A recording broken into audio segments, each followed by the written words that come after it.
Hello, and welcome to this week's episode of I Came for Science, a show about sex and reproduction and inclusion in STEM. I'm your host, Laura Surratt. I'm a professor of biology, and I've been studying animal sex for the past 30 years. Please join me as we normalize talking about sex and what we know about it, as well as the journeys of the scientists who study it. Today, at the end of the show, I will be joined by a co-host, Natalia, who's a science communicator and my former student, to discuss this episode. So just a note to our listeners before we begin this episode, I wanted to define two terms for you that our guest uses today. The first is tephritid, and that's just the name of a family, so a classification, the name of a family of flies. And they include a lot of very interesting, beautiful flies, but they also include ones that are considered agricultural pests. And that's what our scientist today works on. The second term that this scientist used is post-copulatory, and that's processes that happen associated with mating, but after the copulation.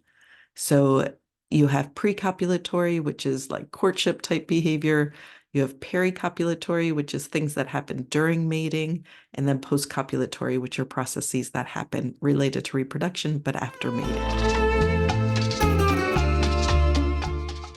And today I have the great opportunity to talk to my friend and colleague and collaborator, Dr. Deanna Pérez Staples, about her journey through STEM, what were some of the ways she was encouraged in STEM, and what were some of the obstacles in her career path.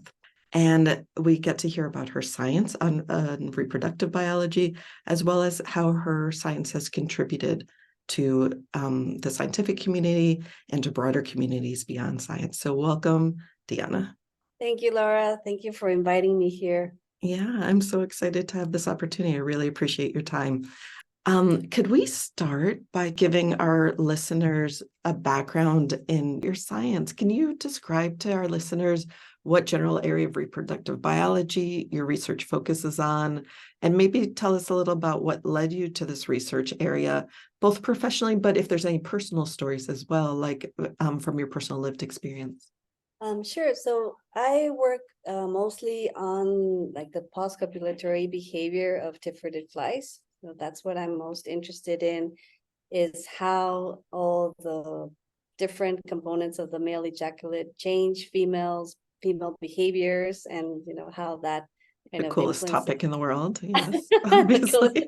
In the world. That's the main thing I'm interested in. And so I try to research that in a group of flies that are of economic importance. So they're agricultural pests, they're tephritid fruit flies that infest, mangoes and plums and all types of fruits and vegetables throughout the world. Mm-hmm. And so I've tried to combine trying to understand how we can inhibit these females from like mating through like the ejaculate and all these substances that are transferred to the female, and also with the sterile insect technique, which is that environmentally friendly means of control for insects, where they irradiate the males and then they release them, and then the females mate with those males and they're not fertile anymore. Can we take a step back and just describe what the sterile insect technique is and how it works? Sure. So the sterile insect technique is actually a really cool idea. And this was developed in the 50s. Yeah, I think that's right. And it's basically a type of birth control for insects. So what happens is that they produce, in these huge factories, millions and millions and millions of these insects, of the target insect, and then they sterilize them, they irradiate them, but they're not toxic. I'm saying they're not like, they don't emit irradiation. Right, just, yeah. And then they take them either on planes or by ground, and they release them in affected areas. And then the wild females come to these places and they mate with these sterile males. Mm-hmm. And so the females don't have any fertile sperm anymore, so they are rendered infertile. Mm-hmm. So it's a very cool way of reducing population levels. So little by little, you can either extinguish as a species, in that, not a species, but a population, if that population is exotic to that place, not a native population, but one that Right. is exotic, you can extinguish it, or you can just mitigate it and kind of keep it under control. Right. So it's a way of using less insecticides and, harmful chemicals. Right. And really targeting the species that you're Yeah, trying to.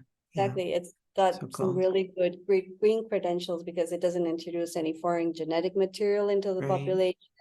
It's species specific. It doesn't harm other beneficial insects like, bees and all things. We should So have a whole episode on that. It's such a cool technique. Yeah. Okay, great. Well, thank you for that explanation. So my research tries to focus like on those two things, like improving male sexual behavior that are involved in SIT, and also remating inhibition, and how does, the female change when she mates, basically. I started working, like I said a while ago, on these tephritid fruit flies. And I think I realized that, there's a lot of research that is being done on those flies because they are agricultural pests. But most of the research didn't have much of an evolutionary component to it. And most of the research, not all of it, but most of the research kind of stopped just at mating, right? So with the typical classical, like, why didn't we think about that? So that kind of really motivated me to start looking into all these post-copulatory processes, because I saw that there was a real need to find out, well, after the sterile male mates, then what happens? The most important part is that he has to transmit and ejaculate with the mutations so that the female is not fertile. And that really wasn't being addressed. There was some work on it, but not a lot. Right. So basically that's what I decided to focus on. That's great. And when you think about your life, you've had such a productive, impactful career. Other than sort of your professional interest in like seeing a gap, is there anything like from your, and the answer can be no, but from your personal life that you feel like intersects with your research questions at all? Oh, wow. I know. I didn't thought about that. Well, I think just from my personal life, because I'm married to an Indian, that's given me the opportunity to work on like all kinds of different species throughout the world. Right. Yeah. And you guys, is it true you met in Australia? Yeah, we met in Australia. An Indian and Mexican meet in Australia. And yeah, you've really traveled the world together as scientists. And yeah, that's always interesting being married to someone in your field and how you navigate a dual career like that. Yeah. Yeah, and we've been very lucky that we've been able to do that. And, I'm very, very grateful that we've been able to do that. Yeah, I think luck, but also you're both excellent scientists and you worked your asses off, to really make it happen. It didn't just fall in your lap, right? Yeah. Yeah. Yeah. And you made sacrifices. Yeah. Well, yeah, that too. Yeah. You had talked about how you chose to work on these flies really because you felt like it was an applied problem to work on. So can you talk to us about the impact that your work has had either in the scientific community, which I know is huge, that you've had a big impact there, but also in society at large, like in the agricultural community?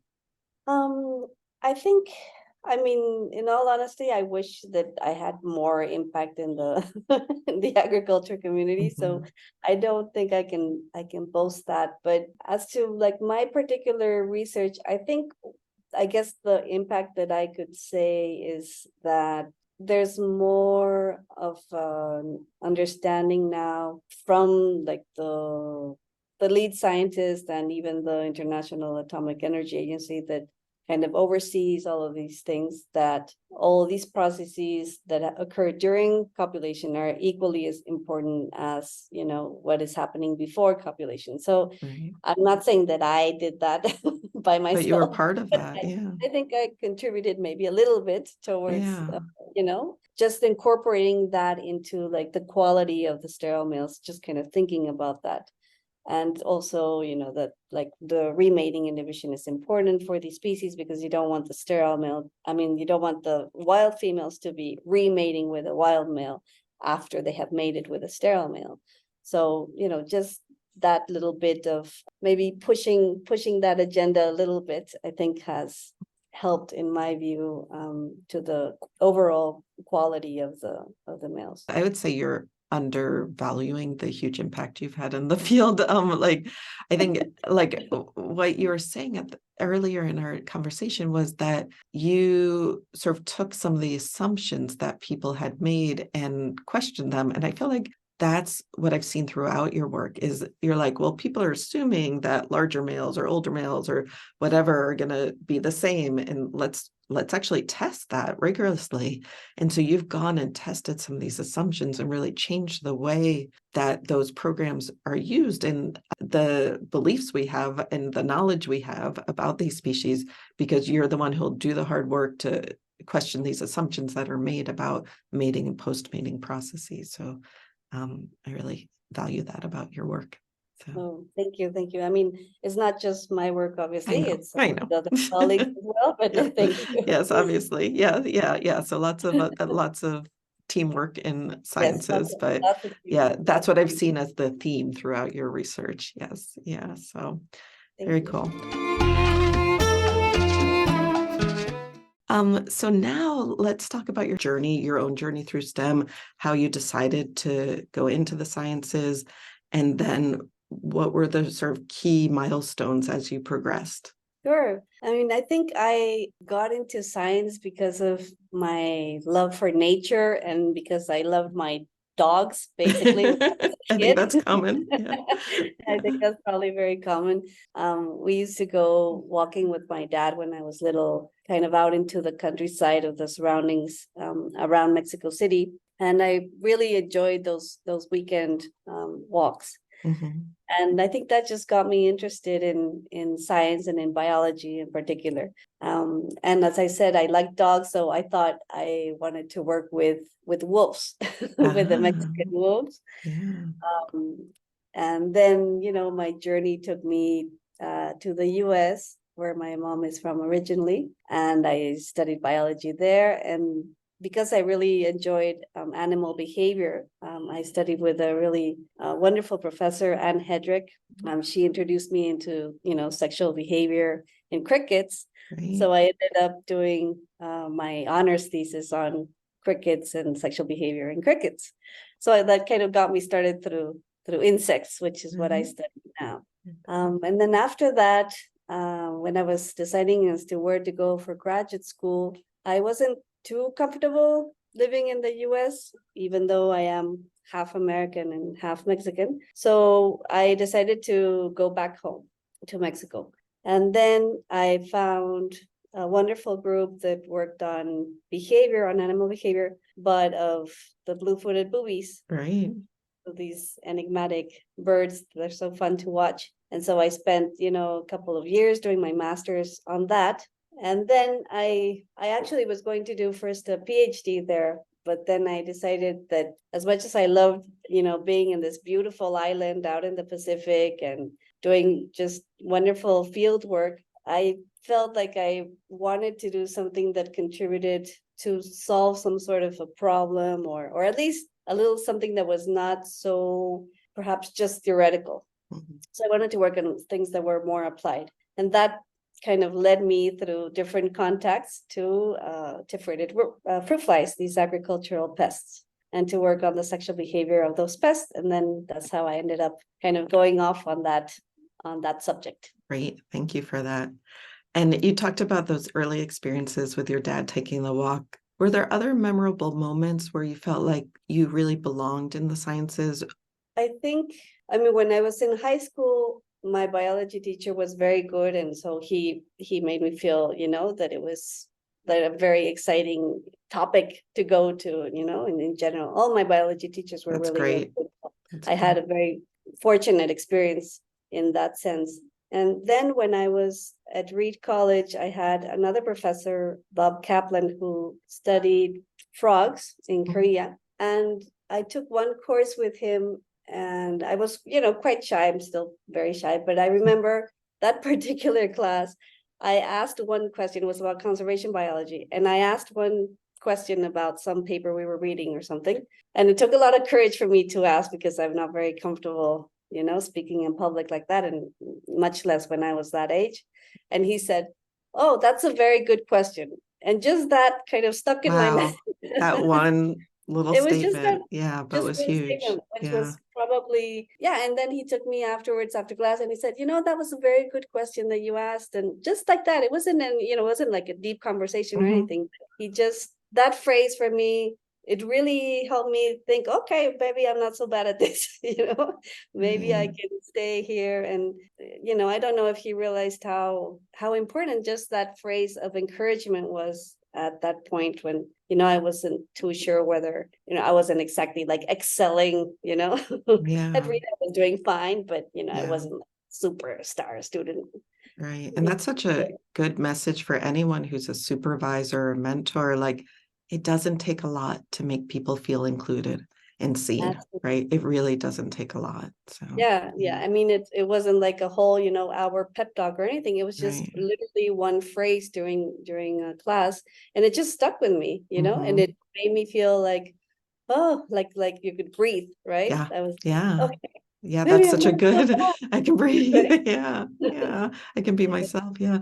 How about on the other side? Were there moments, if you're comfortable sharing them, where people or situations made you feel unwelcome or discouraged from pursuing a career in science? Yeah, I mean, I had those moments as well. I think a lot of people also go through that. I've had some moments where like people questioned whether I could really do field work because I was going, because as a woman, how was I going to do field work? Right. Oh, wow. Yeah. And so, they're like, I had comments as to like, oh, well, I can see you in some lab or something like that. And like, okay, fine. But I didn't want to do lab work, right? I wanted to Right. do field work. Yeah. So that was a bit, discouraging, just like to be written off like that. Like, there's no way that you'll be able to do field work. Can we And I dig was, into that for a second? Was that because you're unable to do it physically, mentally, or was it because it's too dangerous, or a combination, or something else? I think it was just a combination that, they assumed that because I am a woman, how could I go out into the field alone? So it Right. was, and also that I probably wouldn't be able to stand like, the heat of the tropics or some Oh, nonsense okay. like that, Physiological. Yes. Yeah. Hmm. Okay. So yeah, but it was just like an assumption that my work was going to take me towards the lab and not, more field-based kind of Mhm. work. So that to me was discouraging because that's the main thing I wanted to do. I didn't want to, sit behind a desk and which we kind of end up doing, but Right. Yeah. right. Yeah. When you're studying or, during different parts of my career, that's kind of where I wanted to go. So Mhm. that felt, I mean, that also kind of stuck with me. And I felt like, I'm going to prove them wrong, Of Right. course I can do field work. And, the other comments like that about, well, the typical thing like, oh, well, once you get married, that's it, Oh, So yeah. like Married, having children, right? All married, those having things that are going to children, stop our careers. you know, Yeah. so, Yeah. little things like that. But fortunately, I didn't take those people too seriously. I Hmm. thought like, no, actually, you know. So that, I didn't let that stop me from just pursuing what I wanted to do. And it has taken me, ironically, towards more like lab-based studies that feel, But but on it's your not own terms, but right? but on my own terms, and not Own because I terms. can't do it, Yeah. not because I don't enjoy doing it, or not because I'm not good at it. Just, Right. kind of life happens sometimes that Yeah. way, Yeah. right? And you do both. Yeah. So we had talked when we were discussing this interview about some of the hurdles or obstacles that you've faced in your career. And one thing that came up in our discussions was what it's like to do science in different countries. And that's something that, at least as a scientist, having grown up in the US system and ended up doing a lot of molecular work like you and lab work, that I hadn't thought of really deeply until I came and worked with you in Mexico. And my eyes were really opened there about how different and how some of the benefits, but also a lot of the obstacles that we don't face here in the US when we're doing our research that you have to navigate through. And what is so amazing about you is that you've worked in so many countries. I'm sure I'm going to miss some, but I'm going to go through what I know of. You've done work in the US, including in Hawaii, Of course, your main work is in Mexico. You've worked in Ecuador. Now you're in India, and you've been in Australia and Austria. Am I missing ones? No, I think that's That's it. it. It's quite extraordinary. There's not a lot of people I know who have done serious science in all of those countries. Yeah. So I was wondering if you could just talk about what it's like doing research in different countries, but especially in the context of obstacles that have made it more difficult for you to do the science that you want to do. There's various obstacles, especially when you're like in developing countries. I was kind of thinking about how to summarize that, that problem, because it's not just a problem of, I mean, of course we have fewer resources. That's obvious, right? But it's not just that. It's, for example, the uncertainty, right? So in the US and probably in other countries, they, like, you guys know relatively like when, for example, the calls for a grant are going to come up, right? I mean, you have some Yeah. idea, right? Yeah. That it's during this time of the year or Yeah.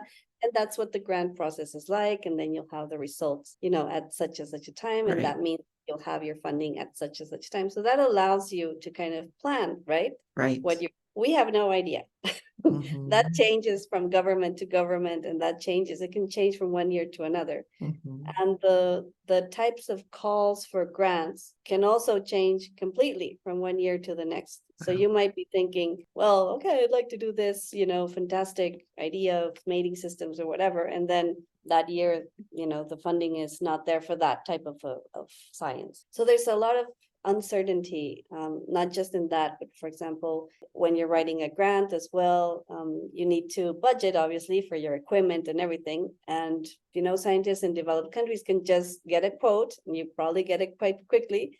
You get the Yes. quote, then you put it right. You put Right. that quote. Yeah. It's so many dollars or so Yeah. many euros, and Yeah. that's it. But it takes us a while to get the quotes usually. But once we get them, you still have to kind of guess what's going to happen with the economy, right? Because you're going to get if you're lucky and you get the funding and everything, you're going to get it in maybe a year or in 2 years' time. And because all the supplies and the equipment, most of them are imported, they'll be based on the dollar. So if the peso or the rupee or whatever you're doing devaluates, then you won't have enough money to buy Wow. equipment. So you always have to kind of know a little bit about the economy and Wow. foresee how much percentage you have to increase in your budget. Right.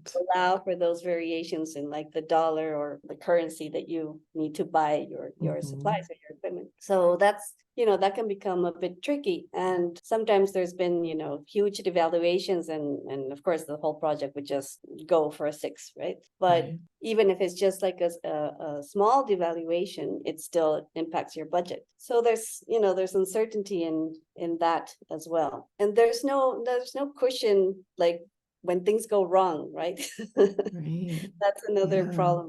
Sometimes you kind of have to bear the brunt of anything that might go wrong, like in an experiment, because there's not really like institutional support for that. Right. And I was just thinking, like right now when we finished the whole COVID-19 pandemic, at least in Mexico, for example, the scholarships for the students, I mean, there was like no provision for COVID-19 at all. So they were giving their scholarships for exactly the same amount of time as any Oh other my year. God.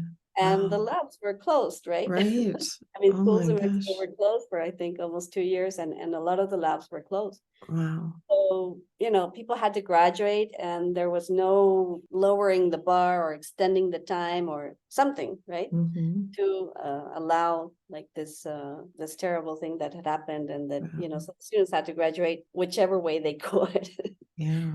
So there's things like that that are difficult, especially because of the uncertainty, that there's no cushion. The matter also of like the time. I mean, there's a lot of paperwork and meetings and universities across the world, and I hear literally people from all over the world complain about that.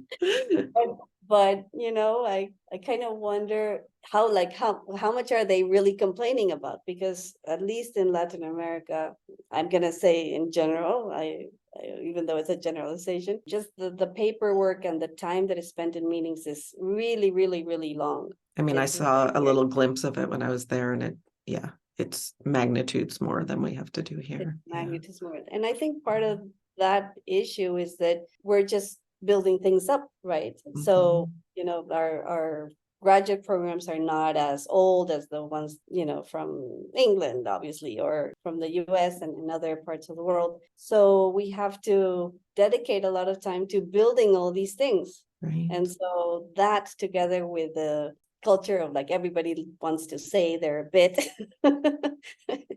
just leads to very, very long meetings. And that takes a toll, that takes a toll in the time and everything. So there's all these like little hidden costs to doing research that are sometimes problematic. I was wondering if there's things like when you think about where in the world you've done research, what do you love about doing research in Mexico? What are the positive sides and the things that are different there, but make it a better place to do research? I think what I love the best is, there's two things. One is that you can literally just, go to the parking lot and you'll probably find something interesting. Right. Yeah. Yeah. And something that's probably, not necessarily like a new species, but it could be, like a behavior that, hasn't Nobody been knows described before. Yeah. Yeah. nobody knows, or, some weird bug or, Mm-hmm. so that's really like a lot of fun in Yeah. that sense, right? And the second thing is that I feel like at least I'm putting like my two little cents in for promoting like these types of careers for women in Mexico and maybe like in other countries in Latin America. Yeah. Because we don't have a lot of role models, that are women, that are moms, that have kids, that are married and everything. Not here either. And and yeah, I'm of mixed heritage, but at least like they see me there, and and sometimes I've had some technicians or students, kind of come up to me and say like, wow, it just really, like it made an impact to see you like, running around with your baby, and then, still you're doing your job and you're publishing and everything. And just that for me, I felt like it was much more useful, that I felt more useful as a human in this earth doing that in Mexico than, for example, staying in Australia or some other place. Yeah. And I just wanted to wrap up and say thank you so much for your time and for sharing all this, your experience and your trajectory through STEM with us and our listeners. And you're welcome back anytime if you'd like to come back. Thank you so much, Laura. Thank you for the invitation, and I really enjoyed talking with you.